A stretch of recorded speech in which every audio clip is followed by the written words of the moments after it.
kay Secretary Nitoy Roque sa iyong pagpakilala sa akin.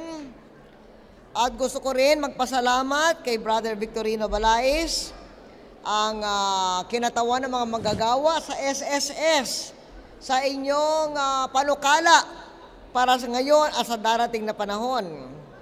Gusto ko rin batiin si Alan Montaño, ang Federation of Free Workers, si Renato Robles, ng Alliance of Filipino Workers.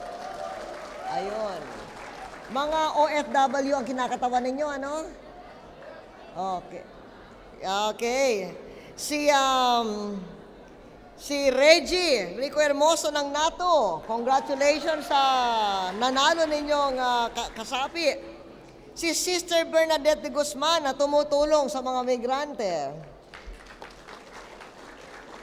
Si Brother Roseler Virtudaso ng Alliance of Workers sa Informal Economy at nakatangkap ng certificate para sa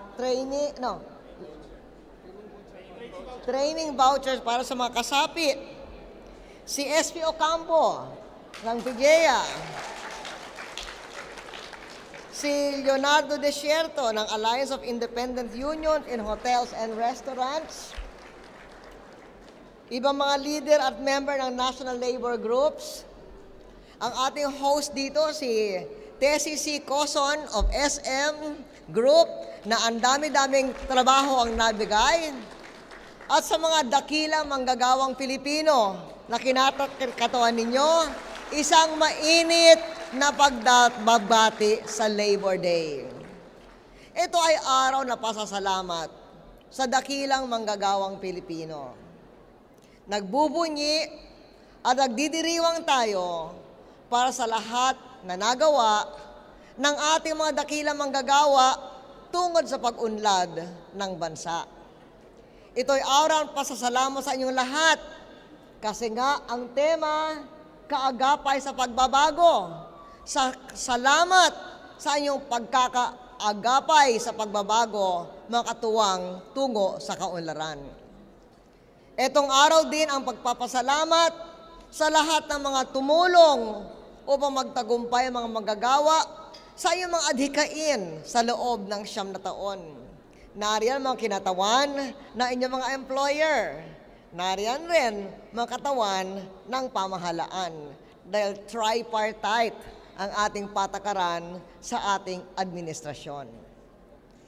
Marami ang sinabi ni Dan na kailangang gawin at nagbigay ng kanyang at inyong panukala or 5-year plan para paibayo pa ang kalagayan ng manggagawa dito.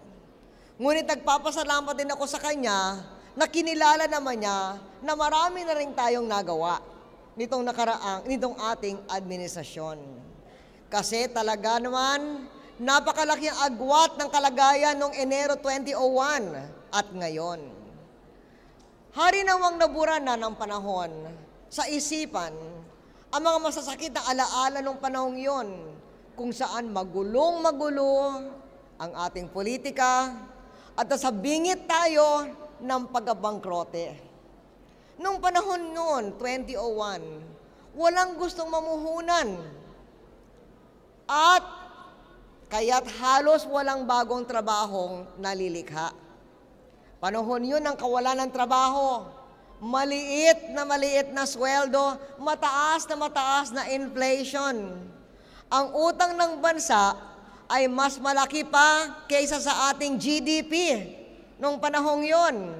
At manipis at halos sagad na ang ating foreign reserves noong panahong yon.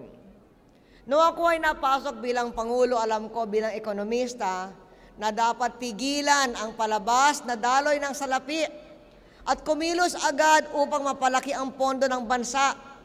Sa madaling salita, kinailangan ng mga mahigpit na reformang masakit man, ngunit magbibigay ng pangmatagalang kaunlaran sa huli. Isinulong ko ang mga reforma sa gitna ng batigos. Isinakripisyo ko ang aking popularidad upang masagawa ang reforma sa ekonomiya at kaban ng bansa. Ngunit nagagalak naman ako na marami sa mga sektor ng mga manggagawang kinakatawan ngayon ay kabilang sa mga unang nagbigay ng suporta sa akin. Maraming salamat sa inyong lahat.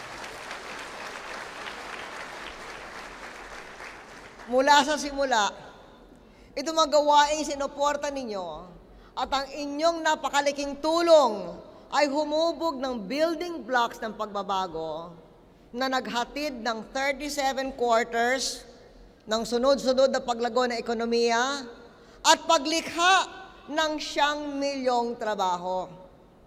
Noong panahon yon, nung pumasok ako, 27 million ang may trabaho. Ngayon, 36 million na. 9 na trabaho ang naibigay. Ibig sabihin nun, sa 9 na taon na aking pagkapangulo, ay mga 1 milyon average na bilang na Pilipino ang nagkaroon ng trabaho. Kung ikukumpara natin ito, nung panahon mula 1987 hanggang 2000, ang average sa trabaho na lilikha noon ay lumalampas lang ng konti sa 500,000 workers. So ang ating job creation sa ating panahon ay almost double sa job creation ng mga nakaraang mga 3 administrasyon.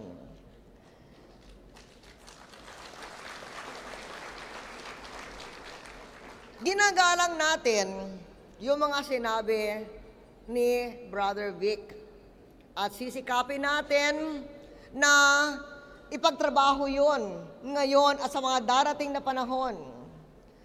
Pero gusto ko rin kung hayaan ninyo, ulitin din ang sinabi ng Vice President ng TUCP na si dating Congressman Alex Villavisa noong isang araw. Tinukoy niya halimbawa, nakatulong ang Workers' Income Augmentation Program natin sa makasapi ng union, sa mga nawala ng trabaho, sa informal sector, at kanilang mga pamilya. Yung mga binigay natin ng mga cheque kanina, o yung mga binigyan natin ng mga awards, yun ang mga outstanding workers' enterprises. Ito ay isang malaking nagawa natin nung ating panahon. Yung mga nawala ng trabaho, yung Expats Livelihood Fund. Nung nagkaroon ng global economic crisis, nawawalaan ng trabaho sa Dubai, nawawalaan ng trabaho sa Taiwan, naglaan tayo ng 1 billion pesos na pondo para sa mga mawawalaan ng trabaho. At salamat sa Panginoon, 200 million lamang ang kinailangan so far, kaya meron pa tayong pondo doon. Kaya kanina nagbigay tayo ng pondo. Dito sa ating napakagandang dilag sa harap, at tinanong ko, saan ka nga nanggaling sa Middle East? Sa Riyadh. At ngayon ay nakapagtayo ng beauty salon sa Payata sa pamamagitan ng ating Workers' Enterprise at Livelihood, Expat Livelihood Support Fund.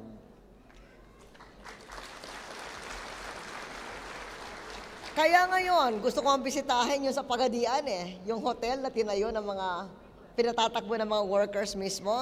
Siguro pupuntahan ko yung sa Pagadian itong Tuesday. Sisikapin kong ayusin ang aking schedule. Kasi nakikita natin ang mga micro-enterprises o maging medium enterprises na pinapatakbo ng mga manggagawa. Hindi lamang yung hotel, hindi lamang yung beauty parlor, mga butikang nagbebenta ng generic at murang gamot, produksyon ng organic fertilizer na tumutulong lumikha ng trabaho. At itong maganda sa organic fertilizer, hindi lamang trabaho, tinitiyak ang sustainable kapaligiran at naglilikha ng luntiang trabaho at nag-iiwas sa climate change. Nakapagbigay din tayo sa mga manggagawa ng bigas na may diskwento at mga tindahan at marami pang iba. At si Vic ay kasapi ng SSS.